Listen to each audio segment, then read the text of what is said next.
Olá, vocês que nos acompanham nesse momento, vocês que estão aguardando esse momento da mensagem da Palavra de Deus. Eu sou Renê Santos, pastor, juntamente com a minha esposa, a missionária Jaqueline Santos. Nós trabalhamos com missões nacionais, na coordenação de evangelização discipuladora de crianças. Nós agradecemos a Deus, primeiramente, por estarmos aqui compartilhando a palavra de Deus. Eu e a minha esposa estará também compartilhando nessa manhã. Agradecemos ao pastor Raimundo, o pastor Maurício, o Marcos, Tiago e todos esses irmãos e irmãs que estão aqui presentes. Vocês que estão nos acompanhando na América do Sul, também na América do Norte, ali nos Estados Unidos, Canadá, na Europa e outros lugares nesse mundo onde nós alcançamos através da internet a palavra de Deus. Nesse momento, quero compartilhar com vocês a mensagem da palavra que diz aqui na primeira carta de João, no capítulo 4, versículo 19, e como nós estamos em campanha de missões nacionais, nós estamos vivendo, mas é vivendo o novo de Deus. Mas por quê? Porque Ele nos amou primeiro. A primeira carta de João, nós, assim, lendo a palavra de Deus, nós vemos que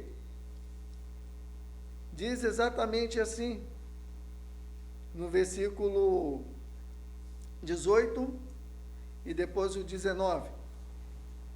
Diz assim: no amor não existe medo, pelo contrário, o perfeito amor lança fora o medo. Porque o medo envolve castigo e quem teme não é aperfeiçoado no amor. 19. Nós amamos porque Ele nos amou primeiro.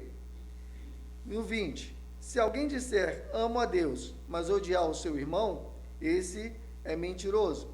Pois quem não ama o seu irmão a que vê, não pode amar a Deus a quem não vê. E o mandamento que dele temos é este: quem ama a Deus, que ame também ao seu irmão.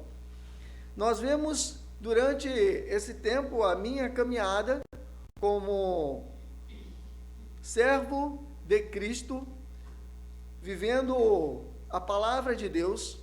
Eu me lembro que na idade de 9 anos, era vida na vida, e eu vim aprendendo isso desde berço. A minha avó, Cleonice, ela matriarca da família, ela estava, naquele momento, foi um momento de junho, onde eu estava comemorando 9 anos de idade. E aí fez os preparamentos para o grande dia, o dia do meu aniversário. E aí a minha mãe estava preparando as coisas ali, foi muito interessante. Eu nunca tinha um aniversário assim como nesse dia, lá na cidade de Salvador, na Bahia. E aí eu estava praticamente surpreso, esperançoso, aquele meu momento de conhecer um pouco dos colegas e participar do meu aniversário de 9 anos.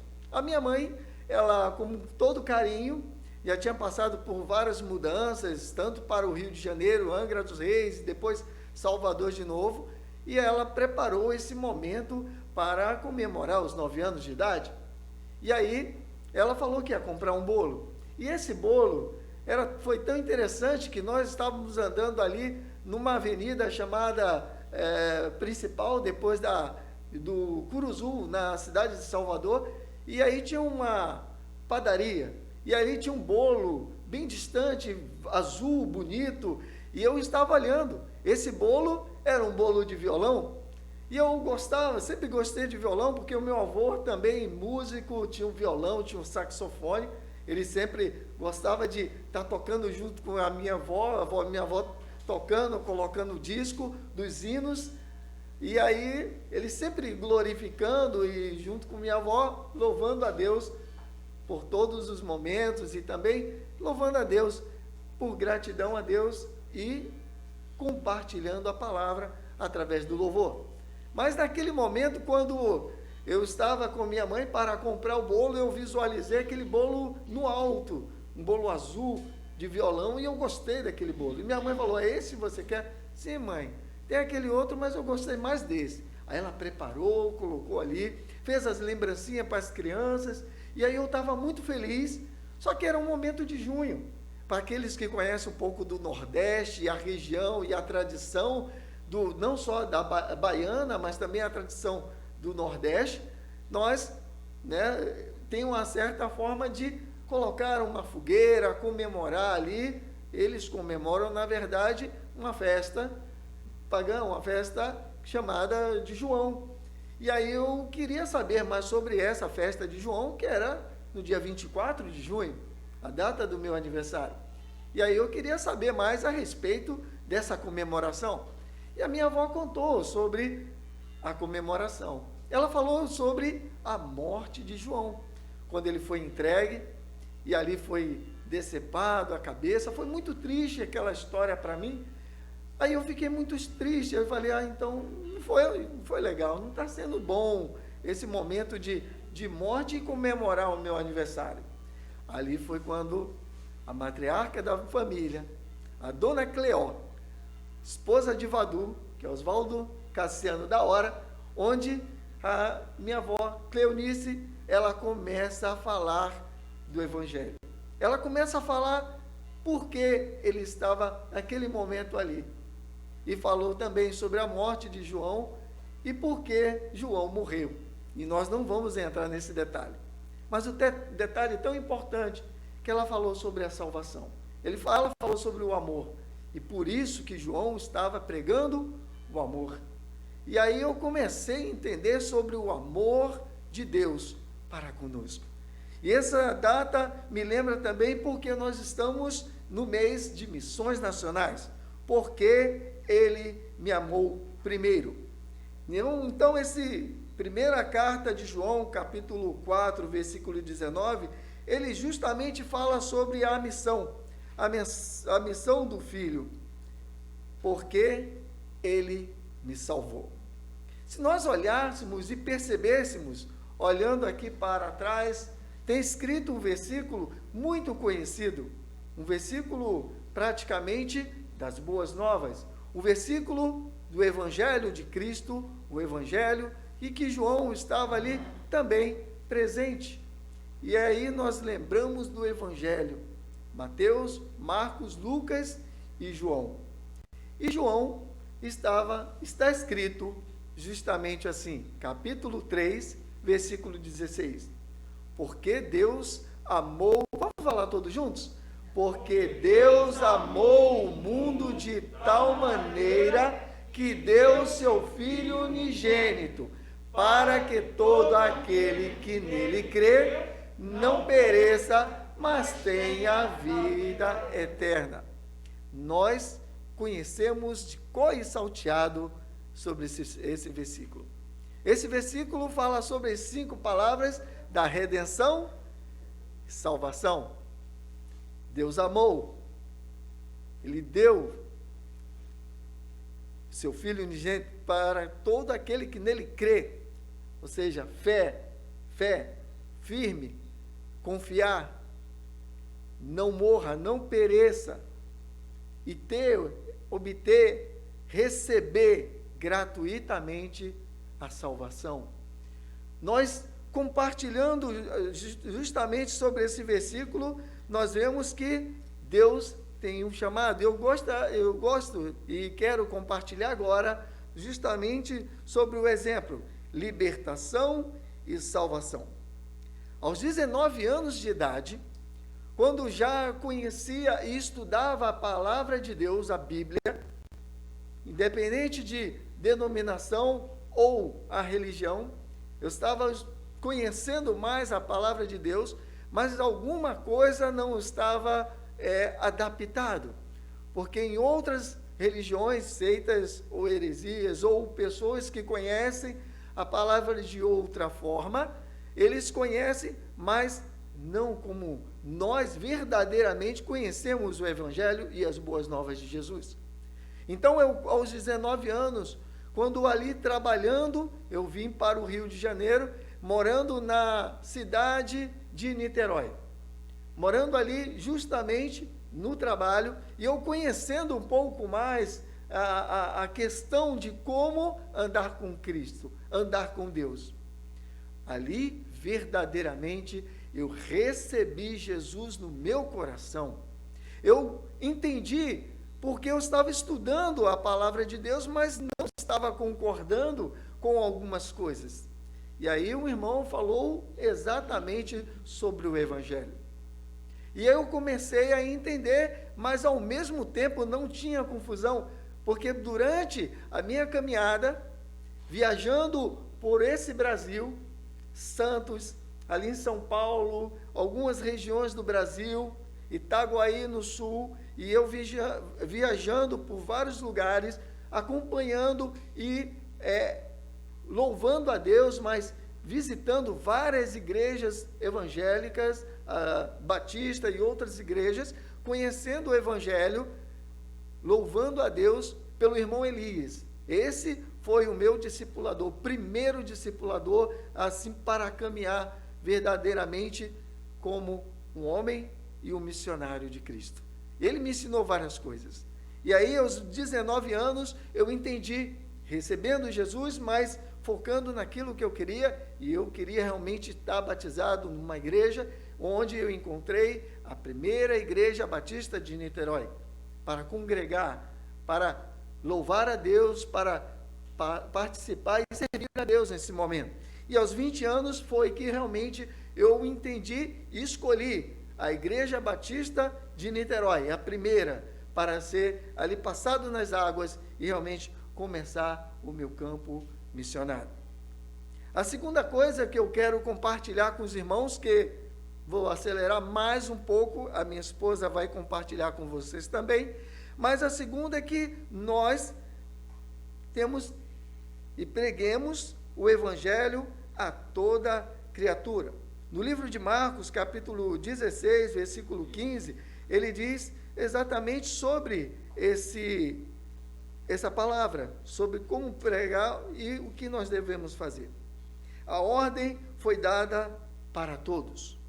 E diz assim a palavra de Deus: finalmente Jesus apareceu aos 11, quando estava à mesa, e censurou-lhes a incredulidade e a dureza de coração, porque não deram crédito aos que tinham visto já ressuscitado.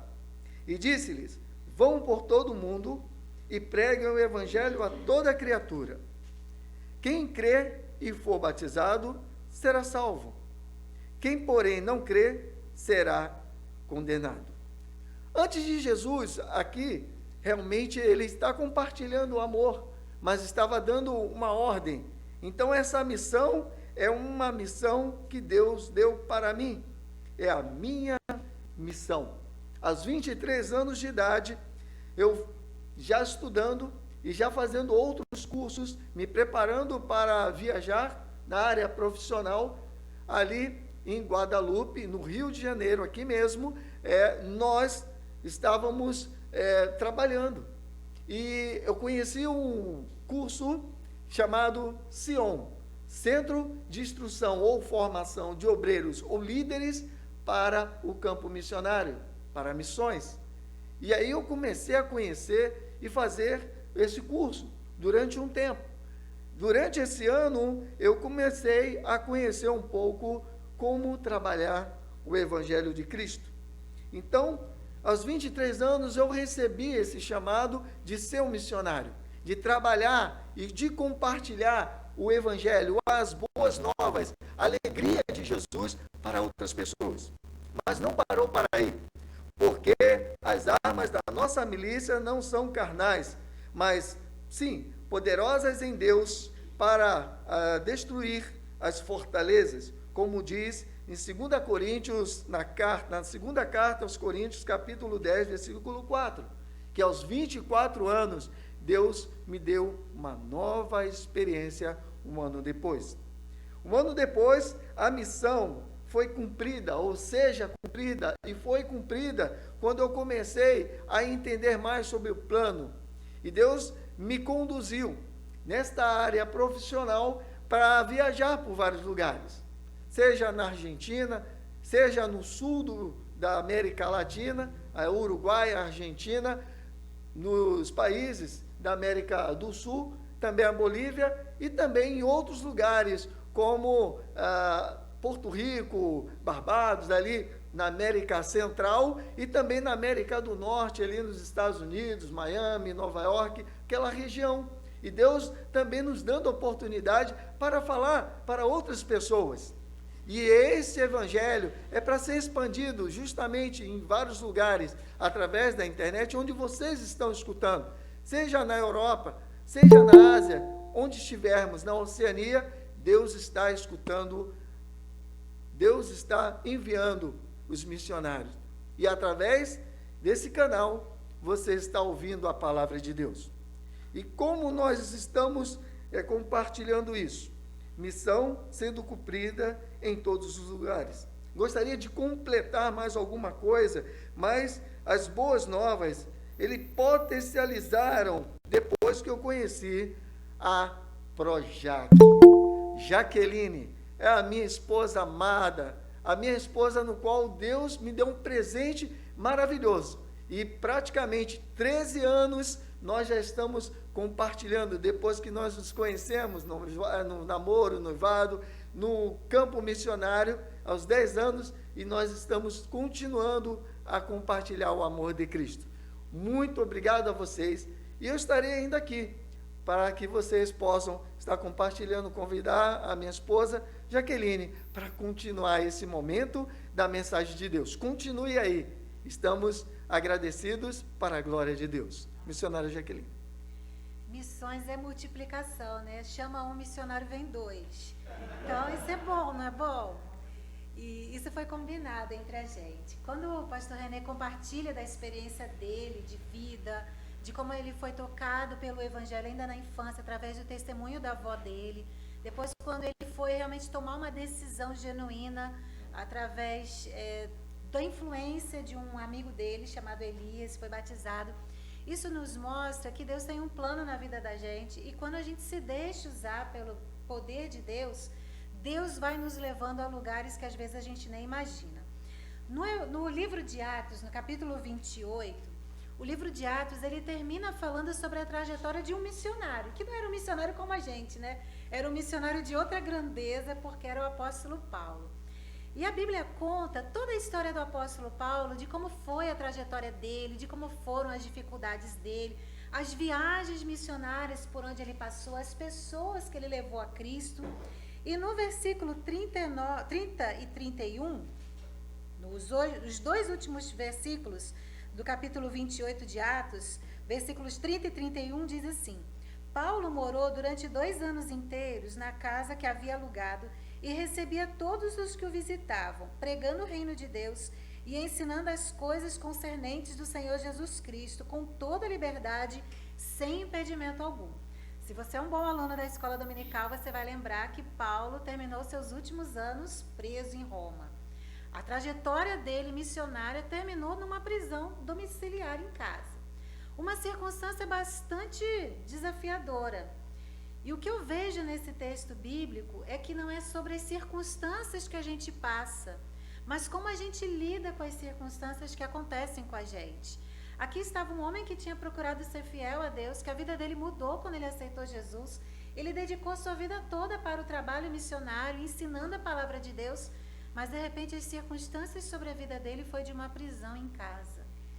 E se você ler a carta de Timóteo, a última carta, a segunda carta de Timóteo no capítulo 4, a gente vê o relato emocional de Paulo, de como ele estava se sentindo sozinho, de como ele percebia que já estava perto da sua partida.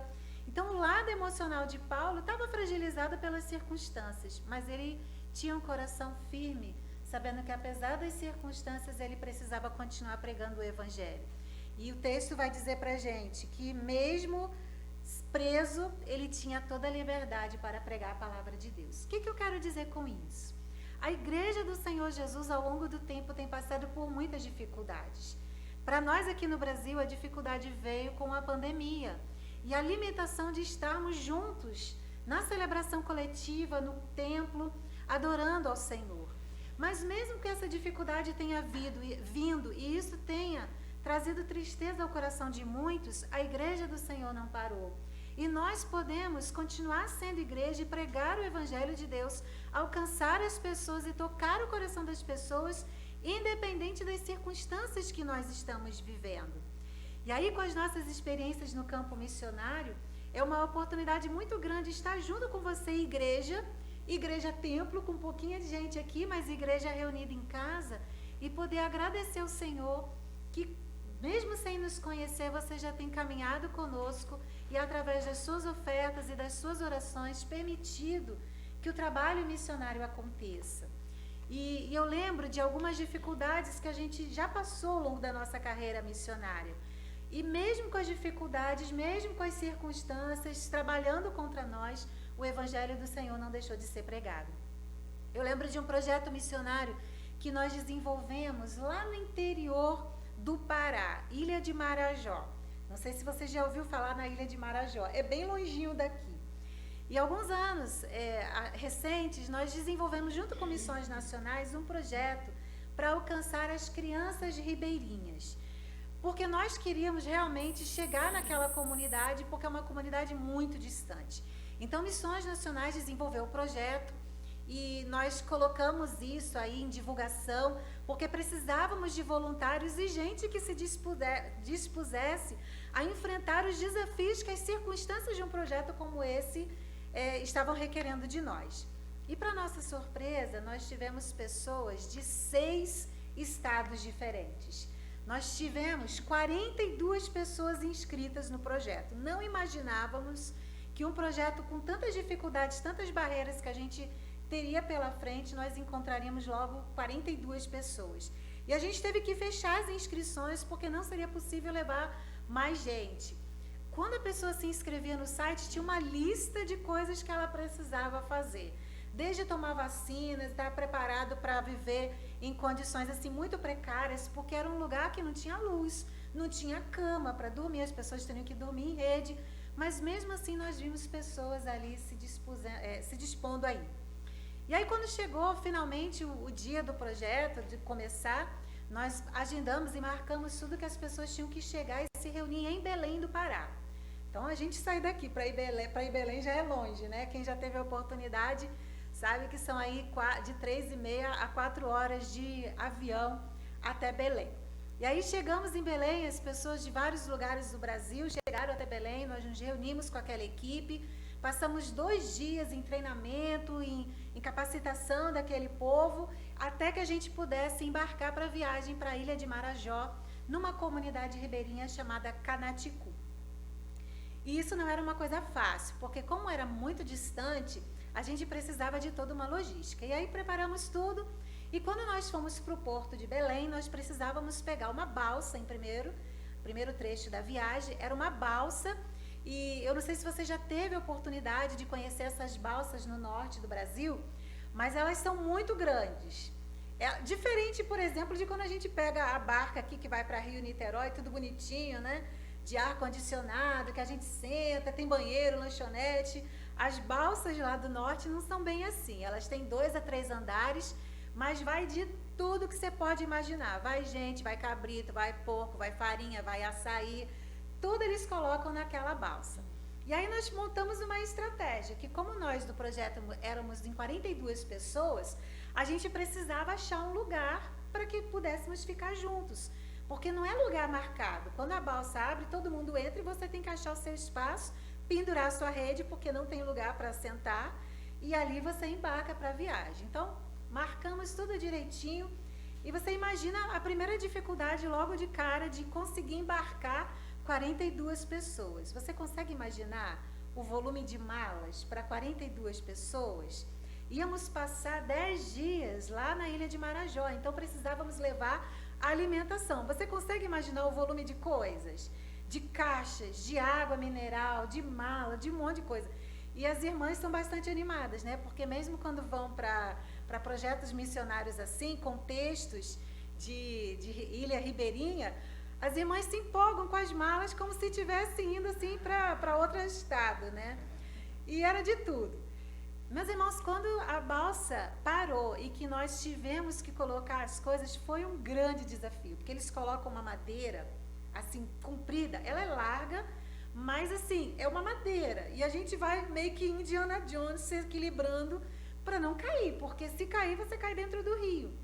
E caminhar sem nada é tranquilo, mas carregar com um monte de mala, um monte de caixa, foi um grande desafio.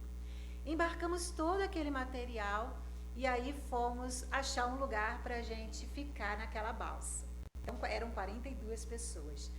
Entramos naquela balsa enorme, 3 andares.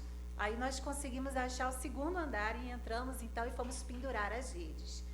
Mas ninguém tinha ensinado para a gente que havia todo um manejo, né? Um jeito, como a gente diz aqui, uma ginga para pendurar a rede. A gente pendurou a rede do jeito que a gente achou. E a forma que a gente achou que era mais adequada era pendurar as redes todas assim, desse jeitinho.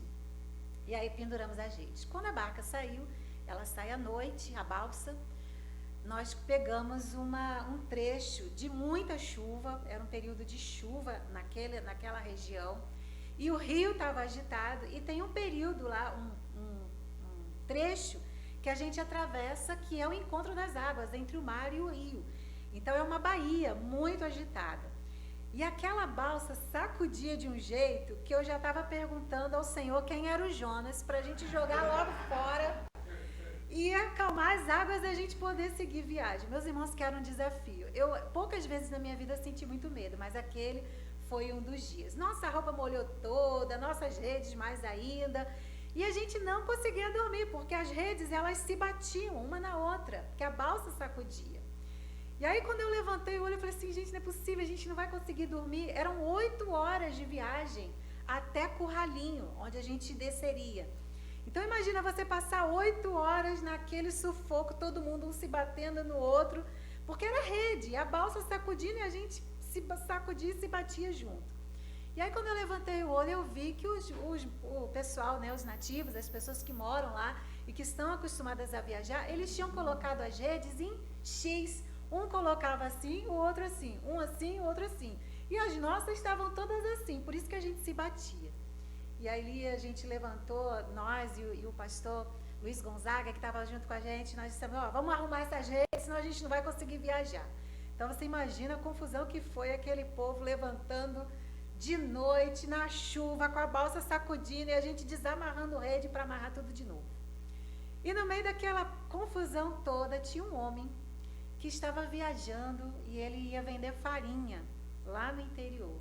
E aquele homem, então, chama a Renê e começa a conversar, que é a gente que está fazendo aquela barulheira toda, esse povo de amarelo dentro da balsa. E ali a Renê teve a oportunidade de compartilhar a fé com aquele homem. E ele falou, eu quero aceitar Jesus. E aí ele aceitou Jesus e disse assim, eu quero uma camisa dessa amarela. E ele falou, amor, não posso dessa camisa amarela agora, que é do projeto. E se eu pudesse, eu dava para o senhor, mas eu não posso, porque a gente precisava estar com o uniforme, não dava para doar o uniforme. E aí viajamos, chegamos até Curralinho, que foi o primeiro trecho da viagem, e aí a gente desceu de balsa, desce todas aquelas malas, desce toda aquela bagagem, desce todo aquele povo, e ficamos esperando até chegar o barco, que aí então era um barco alugado por Missões Nacionais com as suas ofertas, onde somente a equipe viajaria. E aí o barco chegou e nós embarcamos tudo, embarca gente, embarca bagagem, embarca caixa, e lá fomos nós subindo o rio, mais 7 horas de viagem até finalmente chegar na comunidade do Canaticu. E aquilo parecia que não chegava nunca, né? 8 horas num trecho, mais 7 horas no outro. E eu olhava e eu perguntava, gente, falta muito para chegar. E o pastor dizia assim, quando virar aquela curva ali do rio, naquele pé de açaizeiro lá a gente chega. E eu olhava e eu não via açaí diferente de nenhum outro. Que para mim todos os açaizeiros eram iguais. E aquilo parecia, meus irmãos, que era só mato e água. A gente não via nada, só mato e água. Eu falei, não é possível. Na minha mente eu pensava, gente, olha, tanto investimento, tanto trabalho, vamos chegar lá, não vai ter ninguém no meio do mato, quem que a gente vai encontrar aqui? E realmente quando nós chegamos, era uma casinha de tapera, uma única casinha de tapera, que é onde tem hoje a igreja batista do Rio Canaticu, onde você plantou a igreja com as suas ofertas e com as suas orações. E quando nós chegamos, só aquela casinha de tapera, descemos e ali chegamos para ficar 10 dias. Não tinha internet, não tinha luz elétrica, não tinha farmácia, não tinha supermercado, não tinha banheiro. E aí você pergunta, como é que fazia? Não fazia. Ou então você precisava ir para os seus cantinhos lá, achar uns lugares no mato ou no rio e ali poder se virar durante esses 10 dias. O banho era no rio. E quando chegava de manhã, que a gente ia tomar banho, o rio não estava muito adequado para tomar banho, porque tudo que você pode imaginar estava por ali no rio. Inclusive, quando eles caçavam à noite, limpavam as coisas da caça, ficavam por ali. E aí é melhor tomar banho mais tarde, porque o rio vai limpando tudo, a correnteza vai levando, e aí no final da tarde o rio está com a água um pouco mais baixa, em condições da gente entrar e a gente podia tomar banho. Agora você imagina uma carioca ir tomar banho num rio em pleno norte do Brasil. Os rios daqui a gente vê que são riozinhos, né, com a pontezinha que a gente passa. Mas os rios da Amazônia não são assim, eles são imensos. Às vezes a gente não consegue ver de uma margem a outra e muito profundos. Então a gente precisava de colete salva-vidas. Então você imagina a dificuldade. Short, camiseta, colete salva-vidas e lá vamos nós tomar banho desse jeito, todos os dias. As crianças do projeto, eles chegavam de manhã e por volta de 8, 9 horas da manhã e passavam o dia inteiro com a gente. E aí quando chegava na hora do banho, a gente falava, e aí pessoal, vamos tomar banho? A criançada pulava dentro do rio, nadava de um lado para o outro e sentava na margem e ficava olhando e rindo da gente tomando banho. As irmãs levavam, né, shampoo da Natura, né, aqueles cremes, e aí como é que fazia para tomar banho naquela espumarada toda? Foi uma aventura e tanto, meus irmãos, mas muitas dificuldades. É claro que pra gente que escuta isso é engraçado, mas para quem viveu foi muita dificuldade. Mas naquele lugar havia muitas pessoas que não conheciam o Senhor. Pessoas que talvez não conheceriam o Senhor se nós não tivéssemos colocado a nossa vida para enfrentar as dificuldades e dizer a elas que Deus as ama do jeito que elas são. E naquele lugar, as pessoas vinham com as suas rabetas. Rabetas é uma canoa bem fininha, grande, assim, ela é comprida, mas ela é fina. E tem um motor a diesel. E ali, às vezes, as pessoas levavam 1, 2 horas de rabeta para poder chegar até onde nós estávamos. E quando você imaginava que você não ia ver ninguém, porque só tinha água e mato e uma casinha de tapera, todos os dias nós tínhamos mais de 100 pessoas reunidas ali. Muita gente.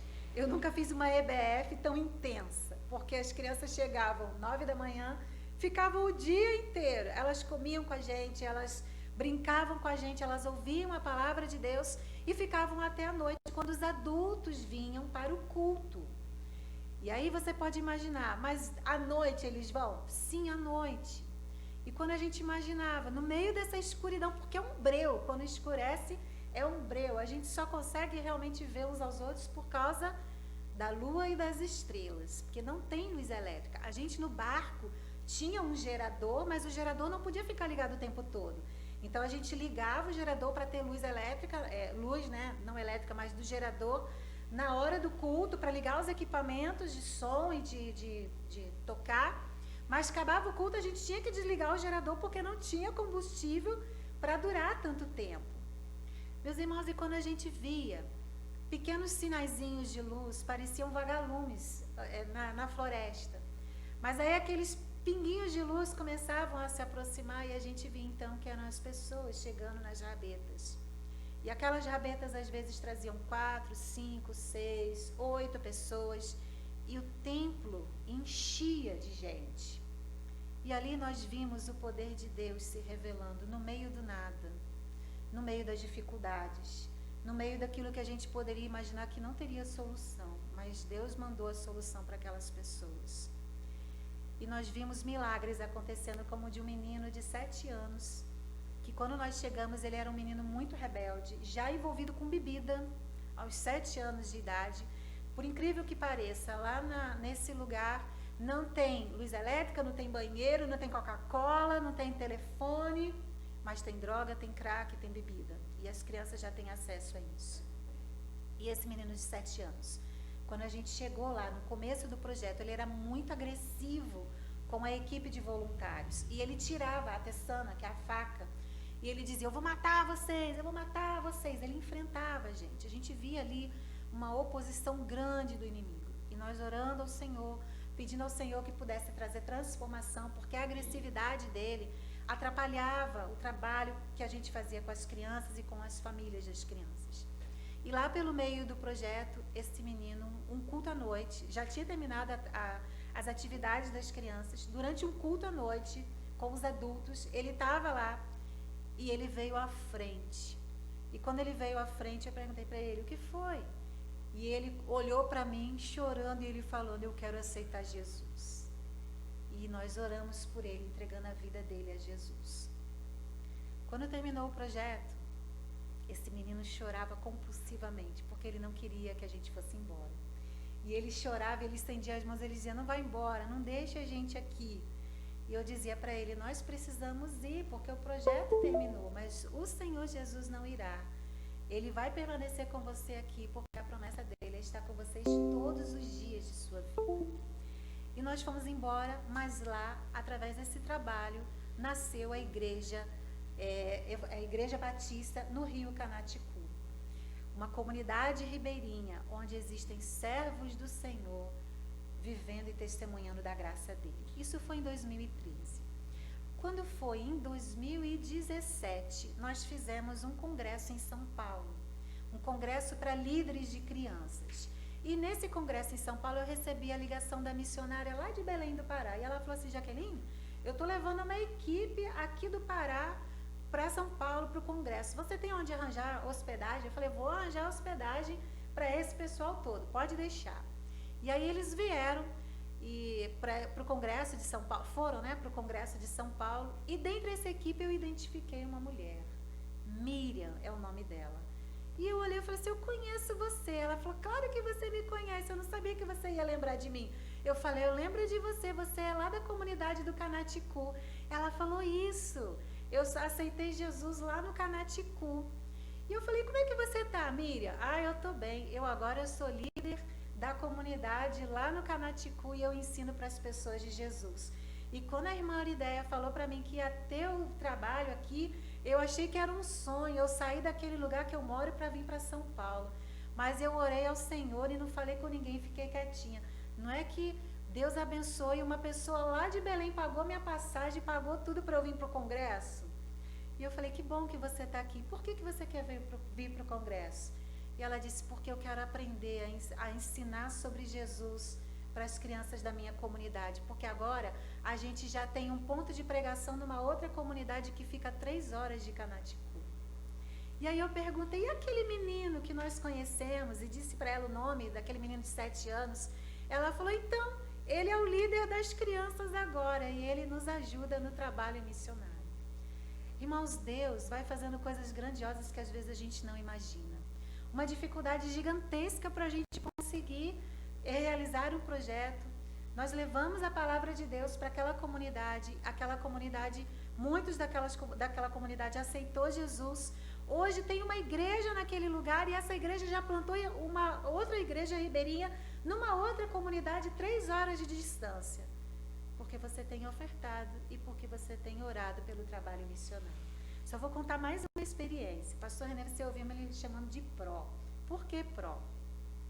Nós trabalhamos na plantação da igreja numa cidade chamada Morro do Chapéu, na Bahia. Aí já estamos no Nordeste. Essa experiência que eu contei foi no Norte, essa outra é no Nordeste. Lá no Nordeste, as pessoas não chamam os professores de professor ou de tia, tio, como é aqui no Rio. Chamam de professor. E se o professor, eles gostam do professor, eles falam a professora. E já tem que ter o sotaque, né, para ficar direitinho. É a professora.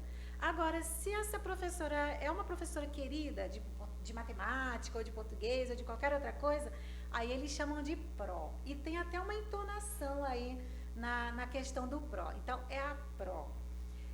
Quando nós chegamos na Bahia, nós começamos o trabalho missionário do zero naquele lugar. Isso foi em 2008, há 12 anos atrás. E nós começamos através de um trabalho com a Operação Missionária Jesus Transforma, o projeto Jesus Transforma. E E aí nós fomos para lá desenvolver um trabalho missionário já com a intenção de plantar uma igreja naquele bairro daquela cidade de Morro do Chapéu, lá na Chapada Diamantina.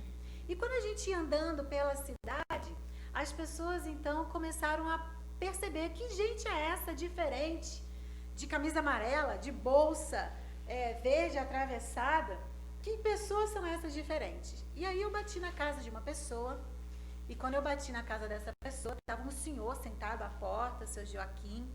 Ele estava cortando palma, uma peixeira. No norte é teçana, no nordeste é a peixeira. E ele cortando palma, que é um tipo de cacto que as pessoas comem lá no nordeste.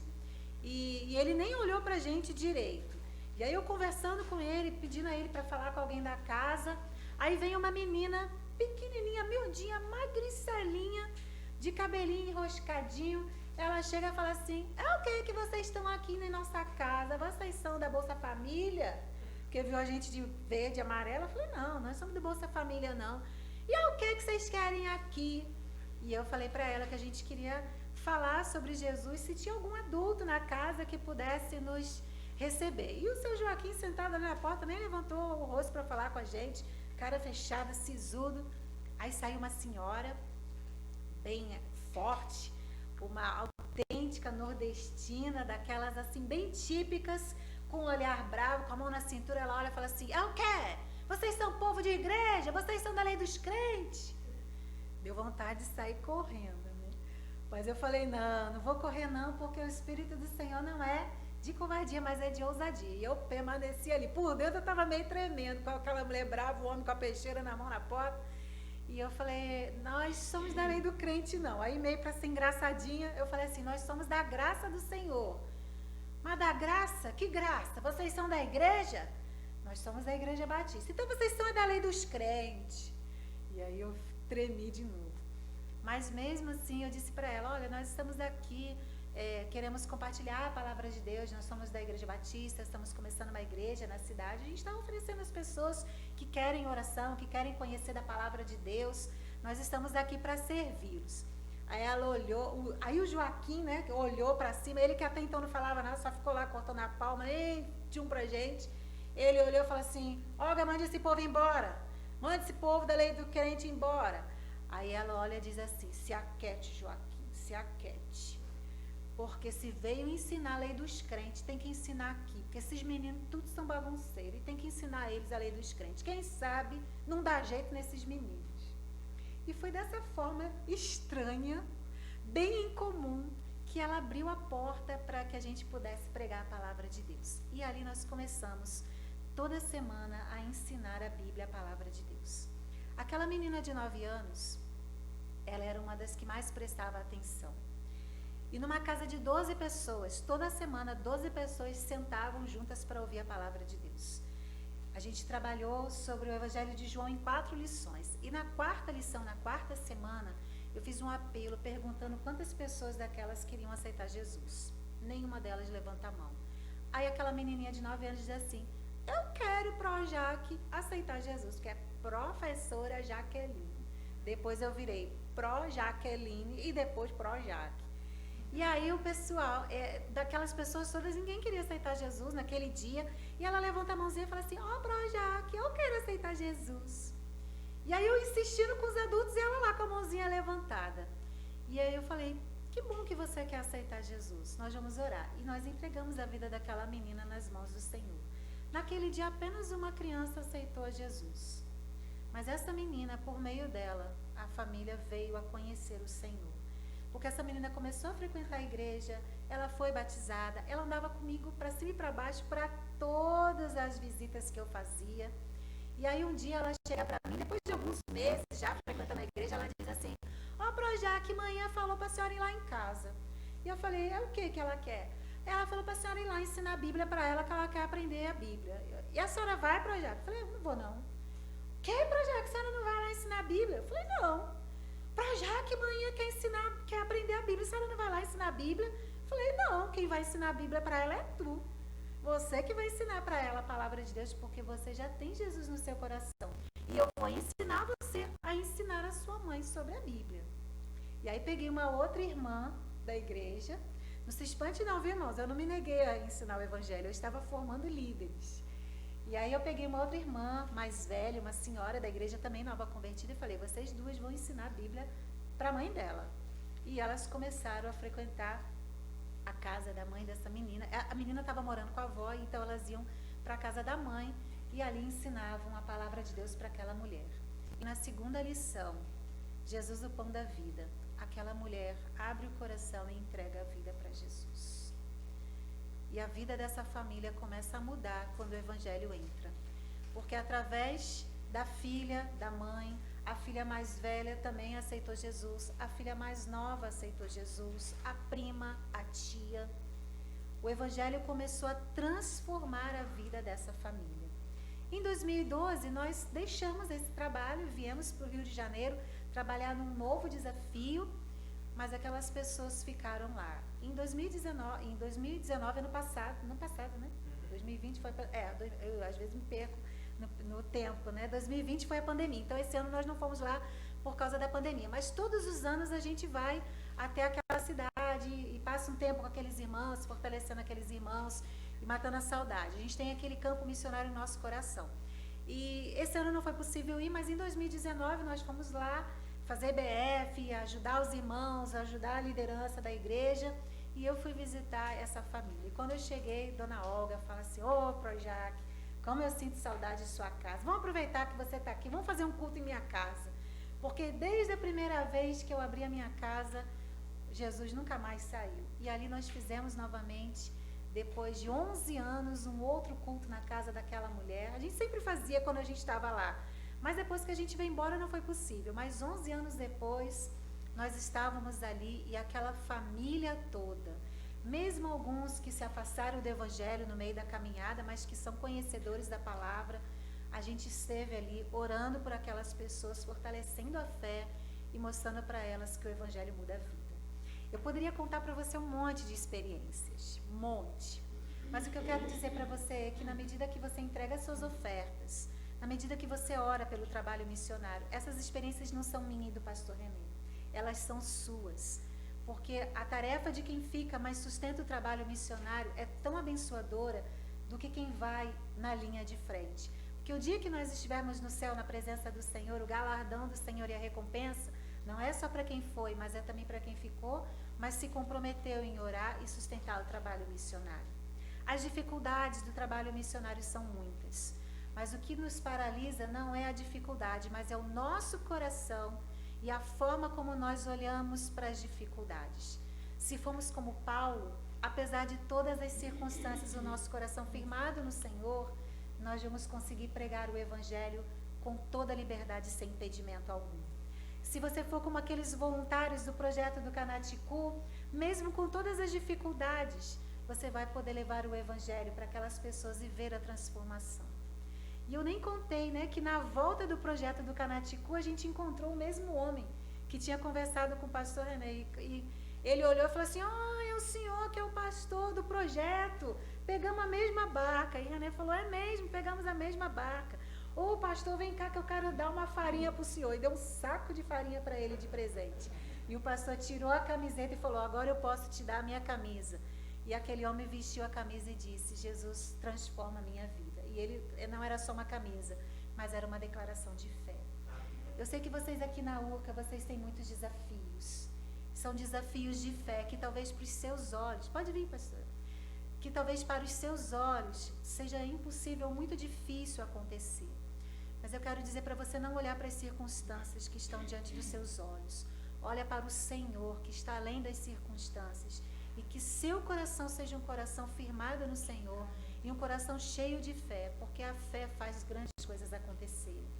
Aqui nesse bairro tem milhares de pessoas que não conhecem a Jesus, que talvez nunca pisem no templo da igreja, mas você é a igreja do Senhor onde você está, no prédio onde você mora, com o porteiro do seu prédio, com as pessoas que te atendem no comércio.